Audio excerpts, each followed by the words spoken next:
Estes são os tópicos da Parashá Vaigash.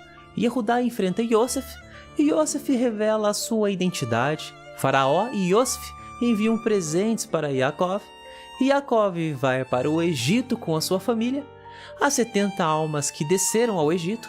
Yaakov se reencontra com Yosef. Faraó se encontra com a família de Yosef. E Yosef adquire a terra do Egito para o faraó.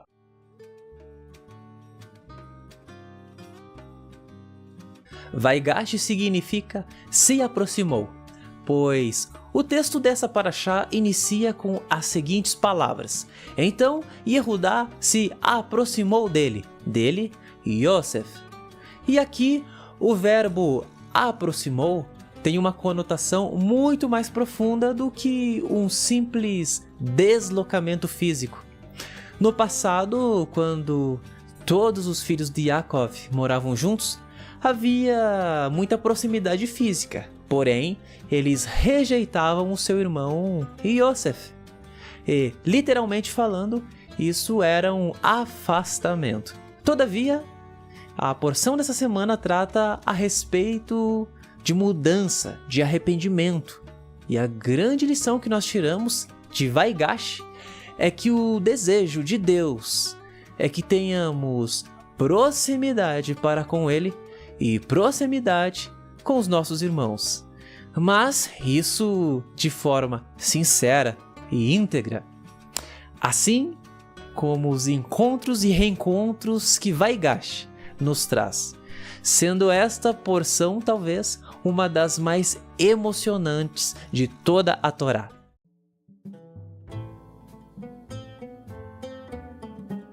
Então Yehudá se aproximou dele, Vaigash. Estas palavras descrevem uma ação ocorrida em 3 mundos diferentes. Primeiro, a realidade percebida. Segundo, a realidade. E terceiro, a realidade mística. No primeiro, a realidade percebida, Yehudá se aproximou do vice-rei do Egito, que era capaz de decidir o seu futuro e o de sua família inteira. Já no segundo, a realidade em si, era que o vice-rei era nada mais nada menos do que o próprio Yosef, irmão de Yehudá. E o terceiro, a realidade mística. O ato de Yehudá de se aproximar de Yosef representa a aproximação de uma pessoa que se achega a Deus em oração com techuvá e arrependimento para uma mudança de vida.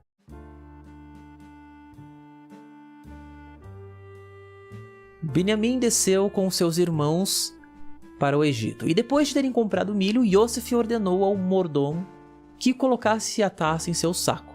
Quando eles tinham percorrido apenas um curto caminho, ele os seguiu e disse-lhes: como vocês puderam cometer essa má ação?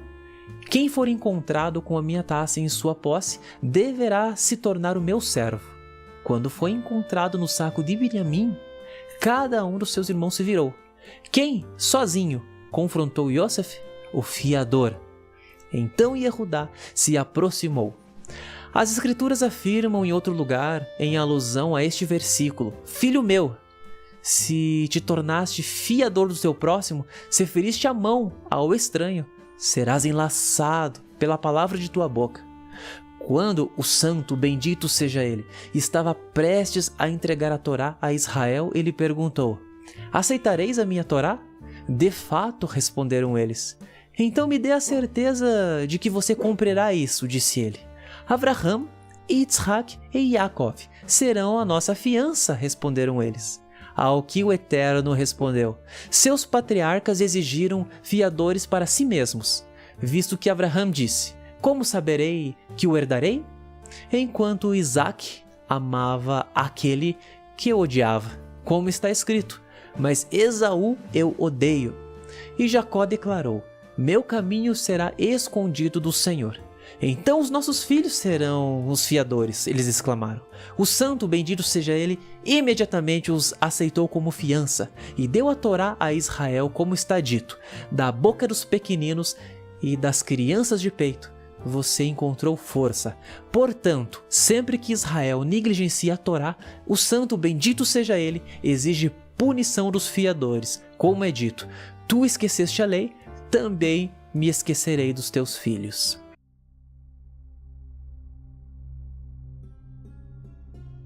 Então Yosef não se conteve diante de todos os que estavam com ele.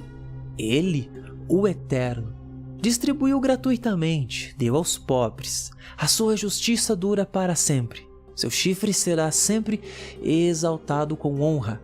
Venha e veja. O Santo, bendito seja Ele, criou o mundo e fez Adão, governante sobre ele, para ser rei sobre tudo. Do homem, 4 tipos de homens se ramificaram. Alguns justos e outros perversos, alguns estúpidos e alguns sábios. Destes, alguns eram ricos e outros eram pobres. Eles podem trazer mérito e benefício uns para os outros. Os justos podem beneficiar os ímpios, fazendo-os arrepender-se de seus pecados. O sábio pode beneficiar o tolo, ensinando-lhe o sentido. Os ricos podem beneficiar os pobres, apoiando-os nas suas necessidades. Portanto, leia a Escritura.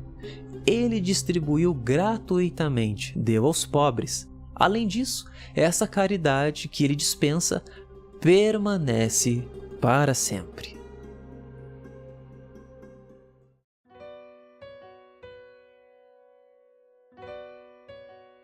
E Yehudá se aproxima de Yosef e evidencia a sua mudança. De fato, Yehudá já não era mais o mesmo. E nós podemos então dizer que ele se converteu. E o que evidencia a conversão, o arrependimento e a mudança de Yehudá? A sua disposição em se entregar, anulando a sua própria vida. No passado, Yehudá protagonizou o plano para se livrar de Yosef. No entanto, agora, para que Benjamim não pereça e o seu pai Yaakov não sofra a perda de mais um filho, Yehudá se oferece. Yehudá entrega a sua própria vida para receber a sentença. Não pode ser meu seguidor aquele que não estiver disposto a morrer, assim como eu vou morrer, e então se tornar meu seguidor. Estas são palavras de Jesus, Yeshua, que reforça que a grande evidência de uma conversão é a disposição em negar-se a si mesmo, morrer para o eu, estando disposto a encarar até mesmo a morte, para ser um servo de Deus e um seguidor de Yeshua. E nós podemos constatar isso no Evangelho. Antes de os discípulos de Yeshua viverem uma verdadeira conversão, eles tinham medo de morrer. Nós temos relatos que evidenciam isso. Ora, quando Yeshua foi preso, seus discípulos se dispersaram. Por quê? Medo de morrer. Pedro nega Yeshua 3 vezes. Por quê? Medo de morrer. Porém, após a morte e ressurreição de Yeshua, ele diz o seguinte para os seus discípulos: permaneçam em Jerusalém até que vocês sejam revestidos do alto, do poder de Deus. E aí então vocês serão minhas testemunhas, ou seja, serão convertidos. E depois dessa promessa cumprida, depois do cumprimento de Shavuot, ou Pentecostes, o recebimento do Espírito de Deus, nós vemos uma disposição nova em todos os discípulos de Yeshua. E que disposição era essa? Ir até as últimas consequências, para seguir Yeshua e levarem a mensagem do reino de Deus.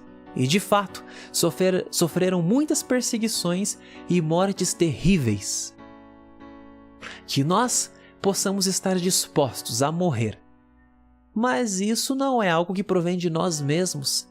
Temos que olhar para Yeshua, Jesus, e pedir que o Espírito de Deus venha sobre nós e assim tenhamos a verdadeira conversão que nos traz uma disposição a entregar 100% das nossas vidas em prol do reino de Deus.